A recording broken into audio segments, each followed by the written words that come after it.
பொறியியல் கனவுகளை நனவாக்க நமது Rasi college of engineering counselling code 1437 Tambaram to Oragadam state highway Padappai. பாஜகவிலிருந்து திரு கரு நாகராஜன் இணைந்திருக்கிறார். சார் வணக்கம். சார் வணக்கம். இந்த விஷயத்தை பொறுத்த வரைக்கும் ஏற்கனவே அதிமுக இருந்து யார் இந்த சார் அப்படின்ற ஒரு கேள்விகள் இருந்தாங்க. இப்போ பாஜகனுடைய முன்னாள் மாநில தலைவராக இருக்கக்கூடிய அண்ணாமலை பல்வேறு கேள்விகள் எல்லாம் எழுப்பி இருக்கிறாரு. இப்போ இதுல தார்மீக பொறுப்பு பாஜக இல்ல அப்படின்ற ஒரு விஷயத்தையும் அரசியல் விமர்சகர் செந்தில்வேல் வச்சிருந்தாரு. இந்த விஷயங்களை பொறுத்த வரைக்கும் நீங்க எப்படி சார்? செந்தில்வேலன் யார் சார்? யாருக்காக திமுகவோட ஆளா இருக்காரா? திமுக பொறுப்புல இருக்காரு. அவர் என்ன டிஎம்கேக்கு இவ்வளவு பறிஞ்சு வழிந்து நெளிந்து குனிந்து செந்தில்வேலை திரு அண்ணாமலை அவர்கள் மீதும் பாஜக மேல விமர்சனம் வைக்கிறது மட்டும்தான் நோக்கத்தோட இப்ப பேசுறாரு. இந்த விவகாரத்தை பொறுத்த வரைக்கும் இந்த ஆதாரங்களை முன்கூட்டியே அவர் வெளியிட்டிருக்கலாம்ல அப்படின்ற ஒரு விஷயங்களும் பேசாம நான் சொல்றது கொஞ்சம் ஏன்னா அவர் மீட்டிங் பேசிட்டு போயிருக்காரு. நீங்க உட்கார்ந்து காமிச்சிட்டு இருந்திருக்கீங்க எல்லாருக்கும் டிவியில. அவர் யார் சார்? அவர் முதல்ல அரசியல் விமர்சகர். அவரு சரி, ரெண்டு தரப்பு வாதங்களையும் ஒளிபரப்ப வேண்டியது எங்களுடைய கடமை சார். அதன் அடிப்படையில அதை ஒளிபரப்ப இந்த மாதிரி பேர் தான் நிறைய பேர் சுத்திட்டு இருக்காங்க சார். அதுல பேசுறாரு. இங்க பேசுறா காஷ்மீரை பத்தி பேசுறாரு. இங்க அண்ணா யூனிவர்சிட்டி ஞானசேகரனை பத்தி பேசுனா அமெரிக்கா ட்ரம்ப பத்தி பேசுறாரு.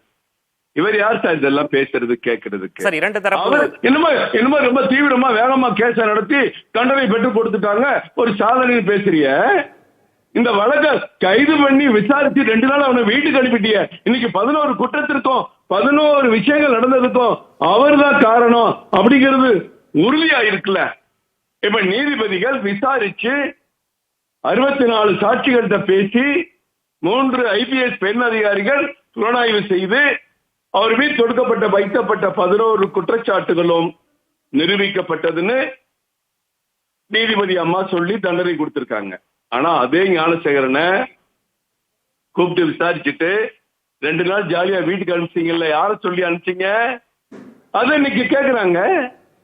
என்னமோ இவங்க கேஸ் நடத்தி திமுக அரசாங்கம் வாங்கி கொடுத்த மாதிரி உயர் நீதிமன்றம் வழக்கை எடுத்து 3 பெண் IPS அதிகாரிகளை புலனாய்வு நிர்வாகிகளை நியமிச்சு அவங்க 3 பேரும் ஒன்று சேர்ந்து வழக்கை தொய்வில்லாமல் நடத்தி சாதாரண வழக்காக காவல்துறை பயிர்ந்த வழக்கை பாலியல் துன்புறுத்தல் வழக்காக மாற்றி என்னெல்லாம் மாற்றம் வந்திருக்கிறதெல்லாம் செந்தில்வேலன் மாதிரி தெரியாது சார். அவரு திமுக அறிவாலயத்துல வேலை பார்த்துட்டு இருக்காரு. இப்படிதான் பேசுவாங்க சார். இப்ப உள்ள ஆதாரங்களை முன்கூட்டியே வெளியிட்டிருக்கலாம் அப்படின்ற ஒரு கேள்வி இருக்குல்ல சார். சார், இன்னைக்கு கேட்ட கேள்விகளுக்கு பதில் என்ன? அவர் அன்னைக்கு அப்படி பேசுறாரு. ஏன் அந்த குழந்தை தஞ்சாவூர்ல வீடியோ வெளியிட்டு அவங்க சொன்னது அவங்க அப்பா அம்மா புக்குத பேட்டியெல்லாம் செந்தில்வேலன் பார்க்கலையா? அதெல்லாம் போய் பார்க்க சொல்லுங்க திருப்பி. அண்ணாமலை அவர்கள் சொன்னா அவரை பார்த்தாலே இவங்களுக்கு எல்லாம் பயம் சார். அதான் அவளை பார்த்து அவர் கேட்கிற கேள்விக்கு பதில் என்ன? தனிப்பட்ட விமர்சனங்களை முன்வைக்க வேணாம் சார். உங்களுடைய கருத்து தனிப்பட்ட விமர்சனத்தை வச்சாரு. ஒரு தலைவர் இந்த குற்றச்சாட்டு இந்த வழக்கை பத்தி சொல்ல சொன்னா அவர் யார சொல்றாரு?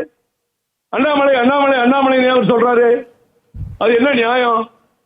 அவர் கேட்ட கேள்விக்கு பதில் என்ன? சரி, செல்போன் பிளைட் மோட் மாறின உடனே லைன் போயிருக்க, யாருக்கு போச்சு? இவ்வளவு பெரிய விசாரணையில 30 ஆண்டுகள் சிறை தண்டனை பெறப்பட்ட ஒரு குற்றவாளி என்னெல்லாம் அன்னைக்கு பேசியிருக்கான். அடுத்த ஒரு நாள் யார்ட்டெல்லாம் தொடர்பு இருந்திருக்காரு? அந்த திமுக வட்ட செயலாளர் சண்முகம் எப்படி ஈடுபட்டாரு? அமைச்சருக்கு அவருக்கு என்ன தொடர்பு?